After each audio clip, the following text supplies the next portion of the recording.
attorney just yet. The charge comes after a violent scene Sunday night on Lisa Lane. Birmingham police say Jackson and Bostic, who share children, got into an argument during a birthday party that was also an Easter gathering.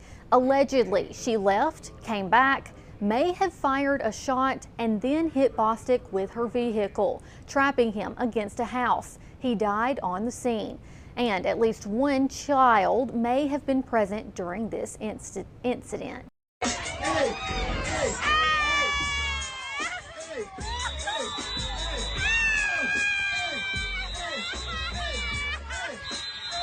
Easter Sunday, April 20th, 2025. Birmingham, Alabama.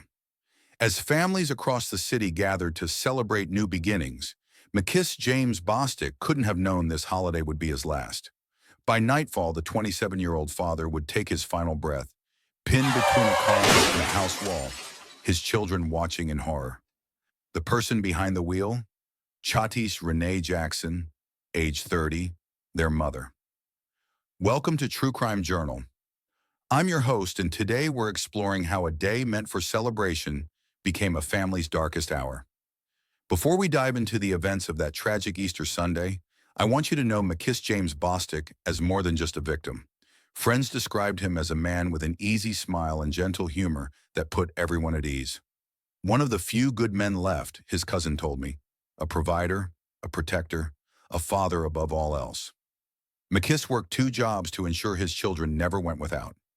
6 days a week at a local warehouse, plus weekend shifts at a gas station when money got tight. His boss at the warehouse told investigators McKeese never missed a day, even when fighting the flu last winter. He'd say, "My kids gotta eat whether I'm sick or not," the supervisor recalled. Those who knew McKeese well spoke of his determination to give his children everything he never had growing up. He maintained a college fund for each child, tucking away a little from each paycheck. When his oldest daughter needed braces, McKeese picked up extra shifts for 3 months straight to cover what insurance wouldn't.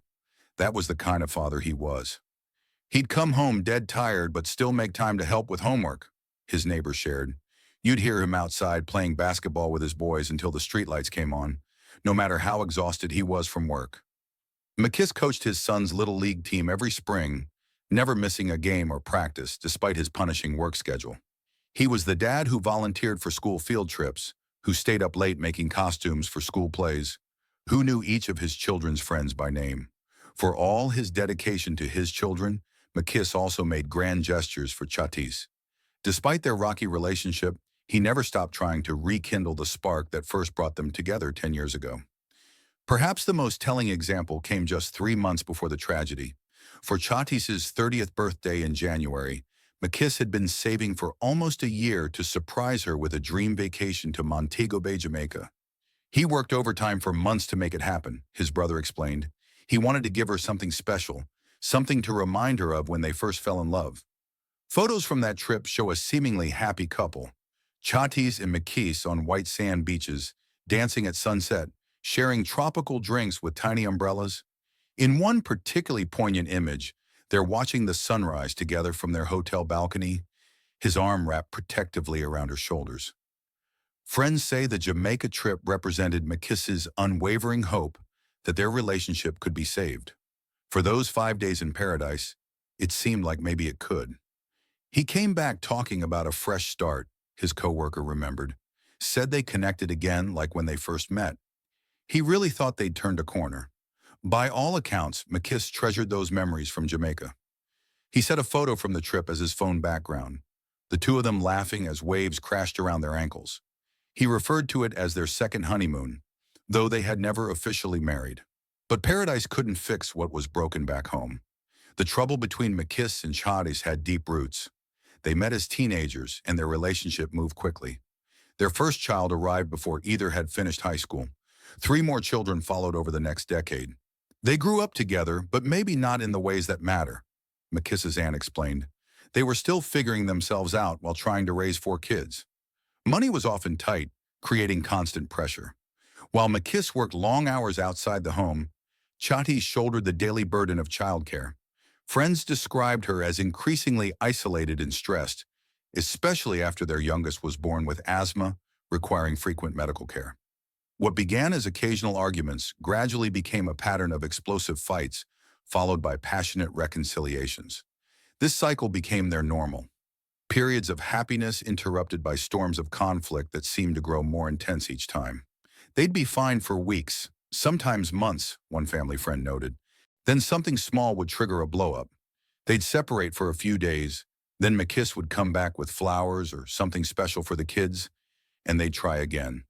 Neighbors reported hearing shouting matches that sometimes spilled onto the front lawn. There were slammed doors, thrown objects, and on at least 2 occasions, police were called to intervene. But no formal charges were ever filed. Despite these warning signs, McKeese remained dedicated to making things work. He attended 3 counseling sessions on his own when Shatice refused to join him. He read relationship books during his lunch breaks at work. He even reached out to Shatice's mother for advice on how to better understand her daughter.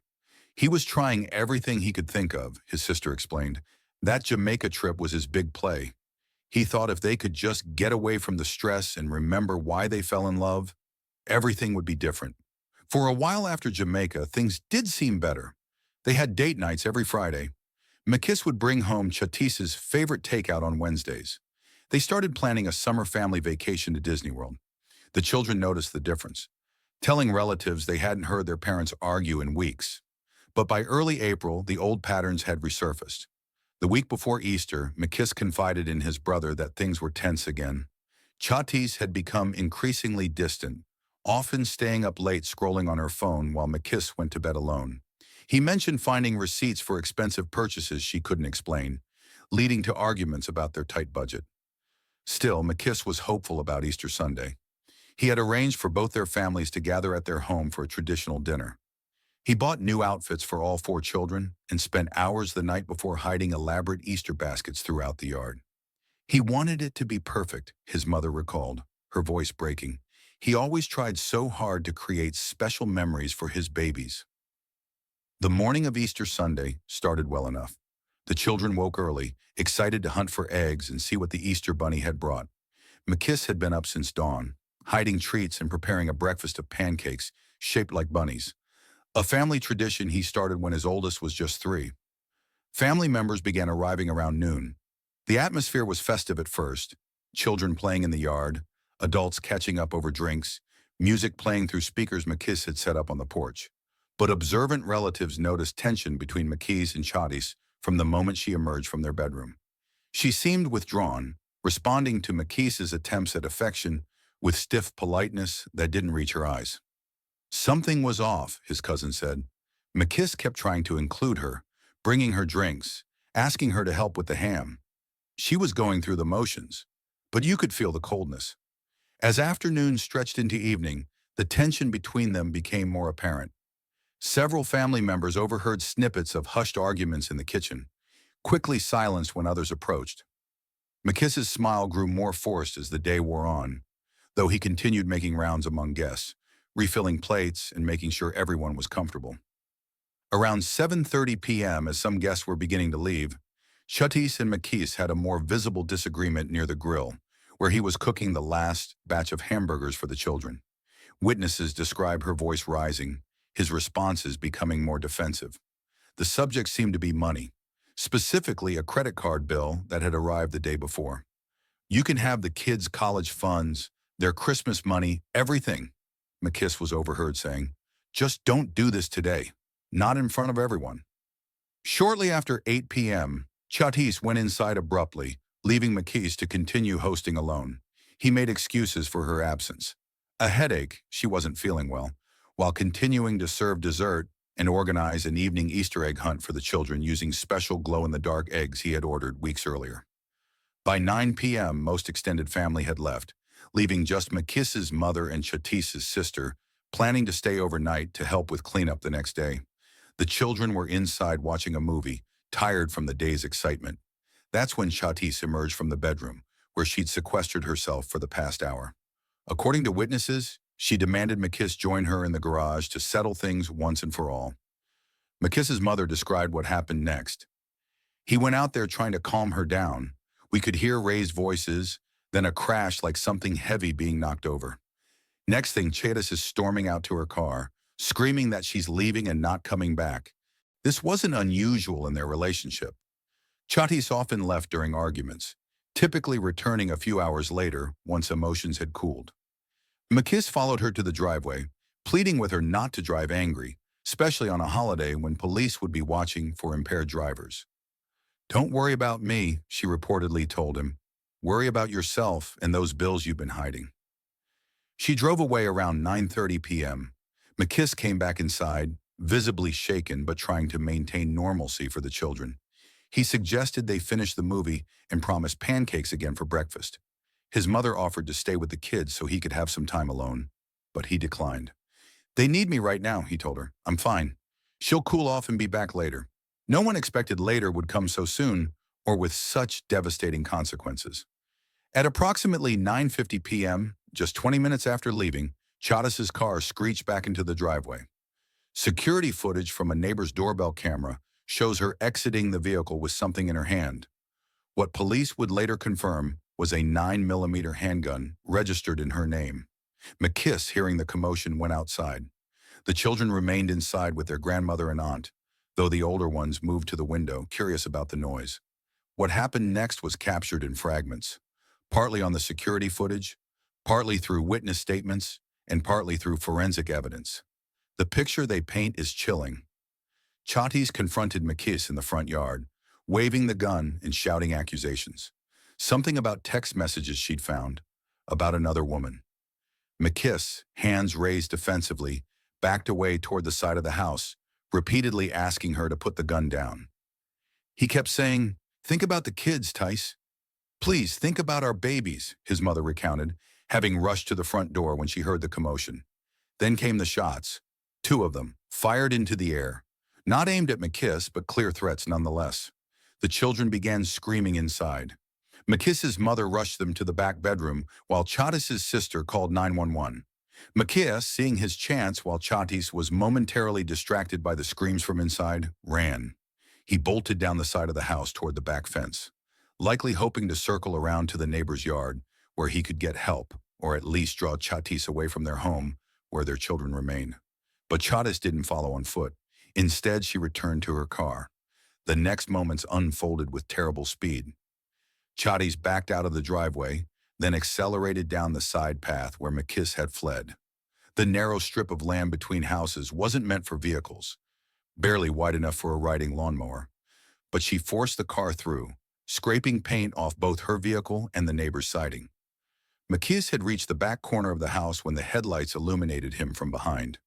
With a tall wooden fence blocking his path forward and houses on either side, he was trapped.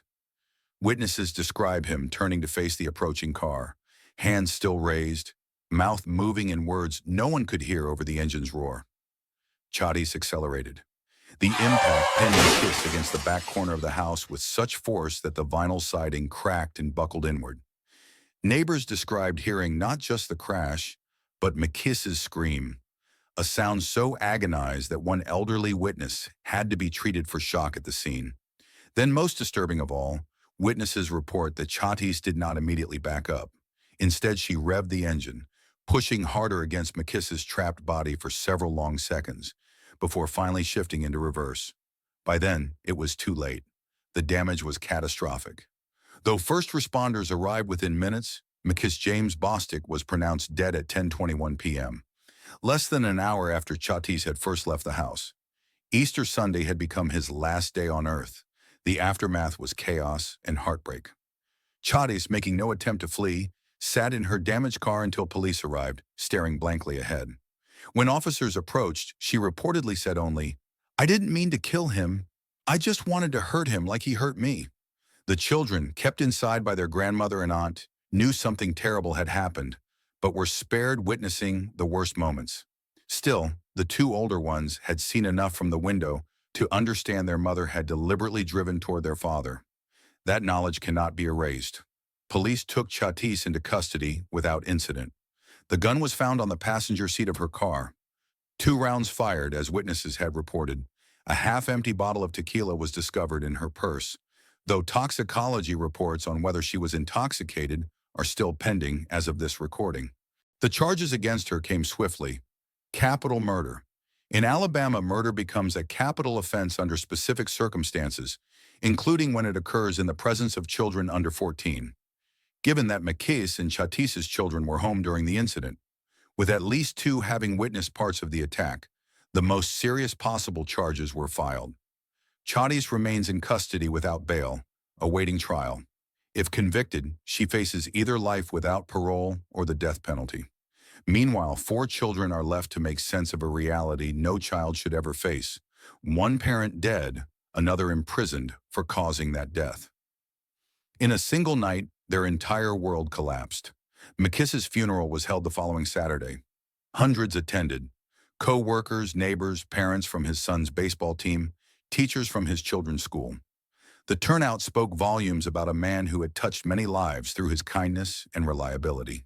The Jamaica vacation photos were displayed on boards throughout the funeral home. McKeese and Shatice in happier times, smiling in the Caribbean sun. It was a bittersweet reminder of what might have been, of the future that had been violently stripped away.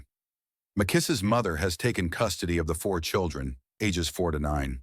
They're staying in the home where she raised McKeese, sleeping in his childhood bedroom now hastily transformed with new bunk beds and colorful wall decals to make the space feel safe and welcoming. They wake up crying for their daddy, she told me, eyes rimmed red from weeks of tears. The youngest one still doesn't understand he's not coming back. Keeps asking when we're going to visit him in heavens for Shatice. Her story is still unfolding within the justice system. Her court-appointed attorney has indicated they may pursue a temporary insanity defense, citing what they describe as a pattern of emotional abuse that culminated in discovery of infidelity on the day of the murder. Whether evidence supports these claims remains to be seen. McKeese's family vehemently denies any infidelity, pointing to his unwavering devotion to the relationship. Phone records and witness testimonies will likely play key roles as the case progresses. What we do know is that Shatice's actions that night, returning with a gun, firing shots, using her vehicle as a deadly weapon, suggest a level of intent that will be difficult to dismiss as temporary insanity. The premeditated nature of retrieving the firearm alone carries significant legal weight. Her family has largely remained silent, though her sister, who witnessed parts of that night's events, has been cooperating with prosecutors. The divide between the two families, once joined through children and shared holidays, now seems unbridgeable. The tragedy of McKeese Bostic's death extends beyond one family. It touches on broader issues we must confront as a society. McKeese Bostic should be alive today. He should be coaching spring baseball, helping with homework, saving for his children's futures. He should be working toward whatever dreams kept him going through long shifts and difficult days. Instead, his story becomes a cautionary tale about recognizing warning signs, about the lethal potential of escalating conflicts, about how quickly one moment of rage can destroy multiple lives. If you're in a relationship that doesn't feel safe, please know that help is available. If you're concerned about someone you care about, reach out to them. Sometimes being a listening ear or a safe harbor can make all the difference. McKeese's legacy lives on in his 4 children, in the memories of those who loved him, and now in this telling of his story. If sharing it prevents even one similar tragedy, perhaps some small meaning can be found in his senseless death. Thank you for joining me for this episode of True Crime Journal. I'm your host, reminding you that behind every headline and statistic lies a real human story, often of lives full of promise, shattered in an instant. If you found this story compelling, make sure to subscribe so you never miss an episode. There's always more to uncover and more voices that deserve to be heard.